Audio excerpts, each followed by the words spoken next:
This is episode 234 of Teacher Approved. You're listening to Teacher Approved, the podcast helping educators elevate what matters and simplify the rest. I'm Heidi. And I'm Emily. We're the creators behind Second Story Window, where we give research-based and teacher-approved strategies that make teaching less stressful and more effective. You can check out the show notes and resources from each episode at secondstorywindow.net. We're so glad you're tuning in today. Let's get to the show. Hey there, thanks for joining us today. In today's episode, we're laying out a plan for how to stay on top of your December essentials and still find time to prep for January. And we're sharing all of our best tips for work packet success. But let's start with a try it tomorrow where we share a quick win that you can try in your classroom right away. So Emily, what do we have this week? Tomorrow, invite your students to write a quick thank you note. It can be to a classmate, another teacher, a school staff member, or even to themselves. I love that. You can keep it simple, just fold up a piece of paper and let them write 1 or 2 sentences. The act of showing appreciation helps kids slow down, reflect, and connect with others.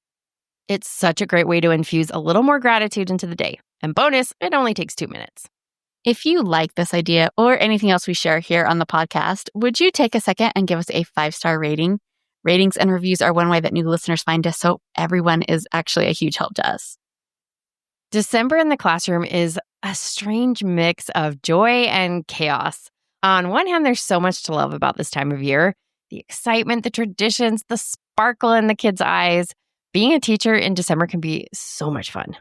But on the other hand, you're juggling performances, assemblies, half-days, absences, and a level of collective energy that makes you wonder if someone filled the water fountain with Red Bull. In the past, maybe you've tried white-knuckling your way through lessons while half the class is absent and the other half is bouncing off the walls. Or maybe you just gave up entirely. But there is a smarter way to approach December, one that keeps students engaged, protects your sanity, and actually sets you up for an easier January. That's what we're talking about today, how to plan content that works with the realities of teaching children in December. So if you joined us last week, you'll remember that we shared the Smooth December framework to help you get ready for January. Instead of trying to prep it all, focus on 4 specific things: your pockets of prep, your classroom reset plan, your student engagement hook, and your teacher comfort plan. If you missed that episode, definitely go back and check it out because it lays the groundwork for what we'll be diving into today. Now that you've identified your pockets of prep, we'll make a plan for using them to tackle your December tasks. And planning December starts with an important decision. When are you going to stop teaching new content? We call this, cleverly enough, your stop new content date. And it's basically what it sounds like. It's the last day that you'll introduce anything new to your students before winter break.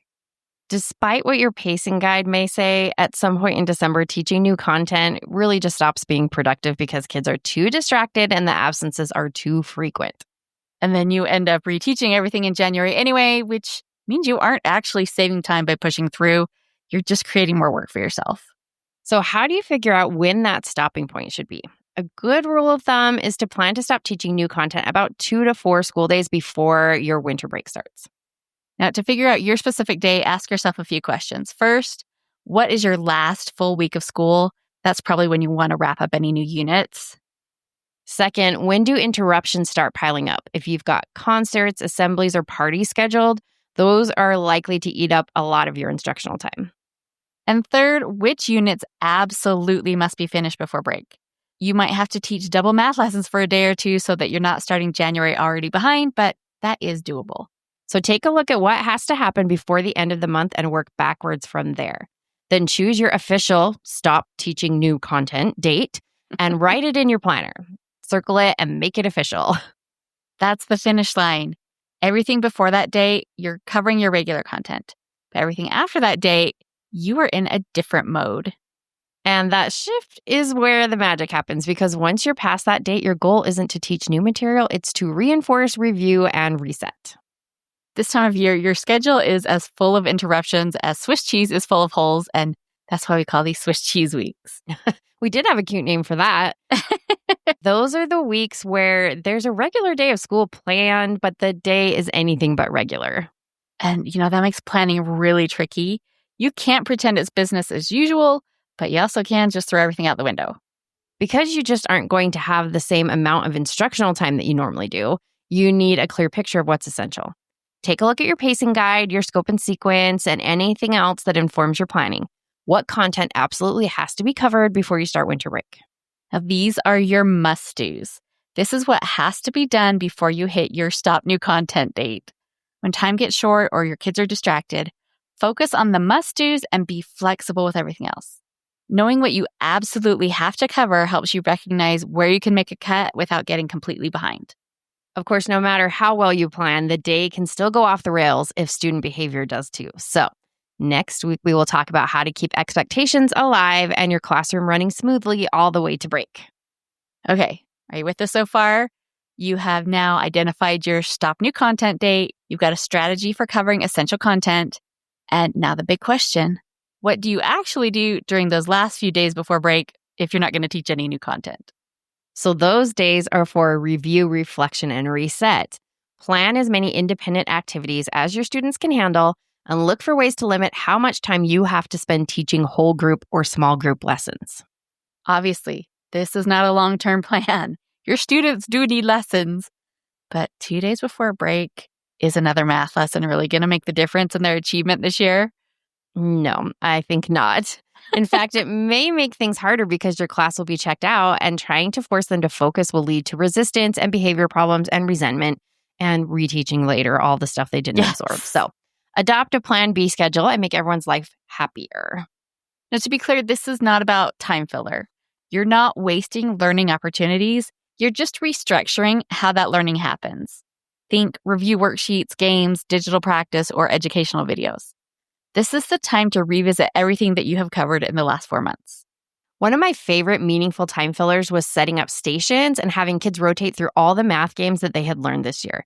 It got kids moving, it gave them a chance to review, and I got to sneak in a little pocket of prep for my own tasks. You can also use these post-new content days to refresh procedures. By December, some of your routines have probably gotten a little sloppy. Tighten these up now so that you can hit the ground running when you return in January.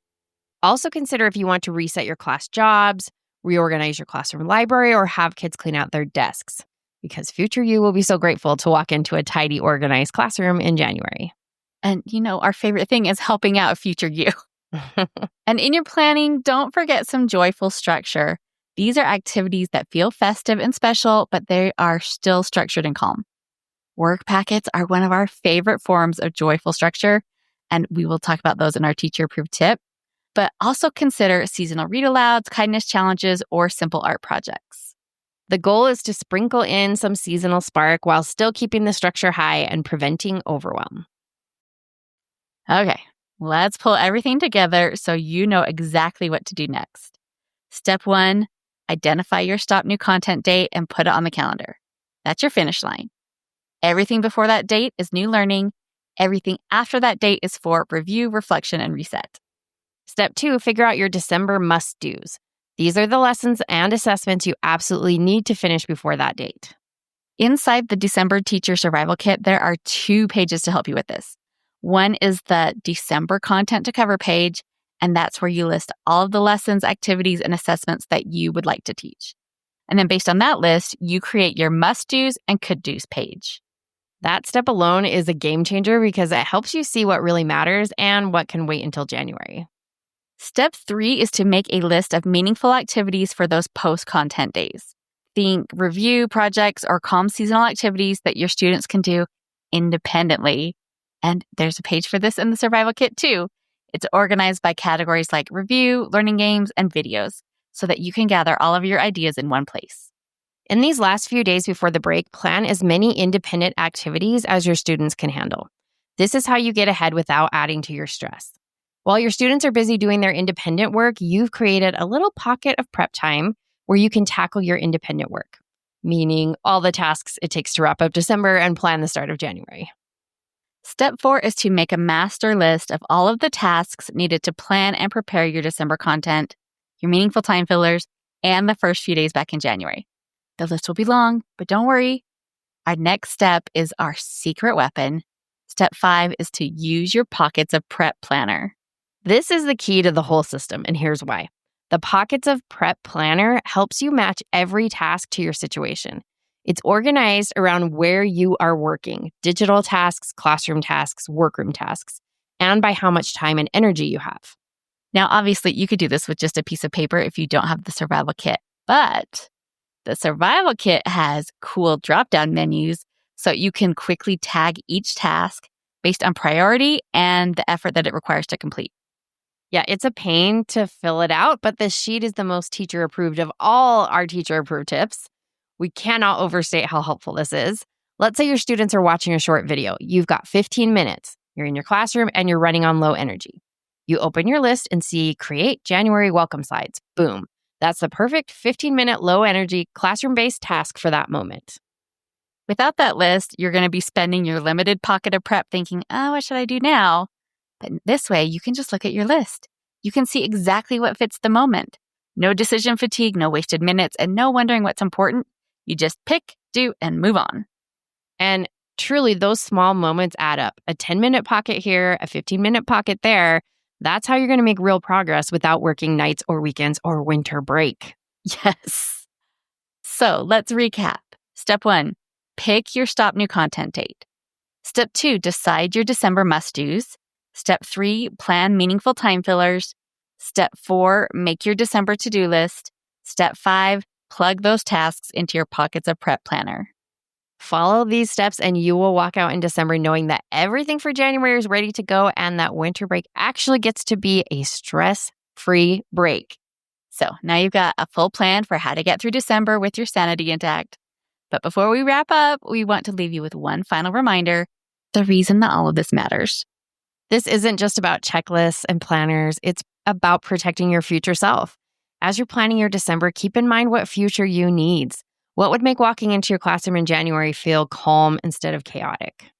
Maybe it's having a stack of January materials already copied and waiting in that January ready bin that you prepared last week. Maybe it's making sure all of the December decorations are taken down before you leave, or maybe it's clearing the stack of papers on your counter so your room feels fresh and organized. Use those last few days strategically. While kids are working on their goal-setting activity, you're gathering books for your next read aloud. While they're doing a work packet, you're setting up your January math slides. Small bits of prep now save you so much stress later. Future you deserves to walk into January feeling ready, not behind. We'd love to hear how you're preparing for teaching in December. Come join the conversation in our teacher-approved Facebook group. Now for our teacher-approved tip of the week, where we share an actionable tip to help you elevate what matters and simplify the rest. This week's teacher-approved tip is prepare some work packets. Tell us about it, Heidi. A work packet is exactly what it sounds like, a collection of worksheets stapled together. But the magic is in how you put it together and how you present it to your class. And look, I can hear some eye rolls out there. That's a skill. This is our unpopular opinion. Work packets are not all wrong, and they may sound like boring busy work, but hear us out, because when you do them right, kids genuinely love them. We're not exaggerating. They do get excited. Yes. So let's start with what goes in a work packet. The focus should be on reviewing academic content, but you want to sprinkle in a few just for fun pages to keep the kids engaged. A packet can be any size, but we have found that 12-page packets are really ideal. So you would maybe have 4 pages of festive math review, 4 pages of language arts review, and 4 pages of fun. That amount of work easily keeps students busy for 90 minutes to 2 hours. But, and this is the important part, don't try to do it all in one sitting. The first work session can be longer because the interest is really high. So you could maybe do 30 to 40 minutes in one go. But after that, 20-minute stretches are about as long as kids can manage before they need a break. And the longer you're doing a packet, you might need to make those stretches a little bit shorter. Yeah. So here's how this might look in your day. After your morning routine, you introduce the work packet and you give kids 30 or 35 minutes to work on it. And then, you take a break for recess. When they come back, you could do another 15 minutes of work, and then you do something different. A video, a read aloud, a movement break. And then later in the day, you give them another 20 minutes to keep working on their packets. Now, let's talk about how to make your work packet feel special instead of like a punishment. First, try organizing it around a theme. It could be something as broad as winter or December, or something more specific like gingerbread or penguins. The content on each page doesn't have to be about the theme. You could have a page of 2-digit subtraction practice, but if there's a snowman graphic on the page, it feels festive and fun. Yeah, clip art makes it all exciting. Besides giving it a theme, mix up the content. Alternate between math, language arts, and fun pages so that it doesn't feel like a workbook.